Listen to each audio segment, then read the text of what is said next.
Those women are upset. Team 10 investigator Mitch Blocker first exposed the allegations against Chris Hayes 6 months ago. And Mitch, his accusers say he's kind of getting away with a crime with this plea deal. Right. His lawyer says, though, that this guilty plea is not actually an admission of guilt. It's just the best deal for the former officer and may keep him out of prison.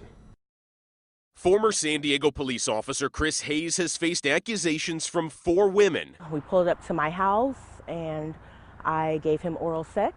Each had a different story about the officer. He drops his hands towards his growing area and thrusts his hips and says, "Just touch it." Friday, Hayes legally admitted he falsely imprisoned and assaulted the women while on duty, but his lawyer was plain about the reason why. He pled guilty because it's in his own interest. It's what I call a special guilty plea, where he's saying, look, I'm not admitting to do anything wrong.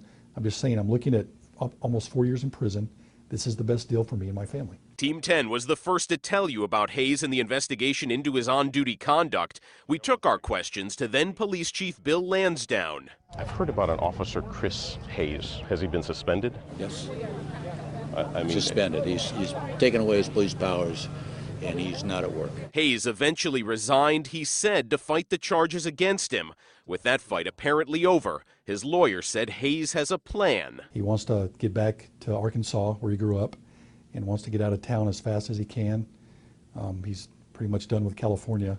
He just wants to move on with his life. If he avoids any jail time, that move will involve his family. They've continued to stand by him, including his father-in-law, Mark Jones, who is an assistant San Diego police chief. How do you think the community will react to hearing that he does not admit doing this, that he's just doing the best thing for himself? I'm already seeing the negative responses. I've not seen one positive one yet, and I understand that. Now, Hayes will not have to register as a sex offender.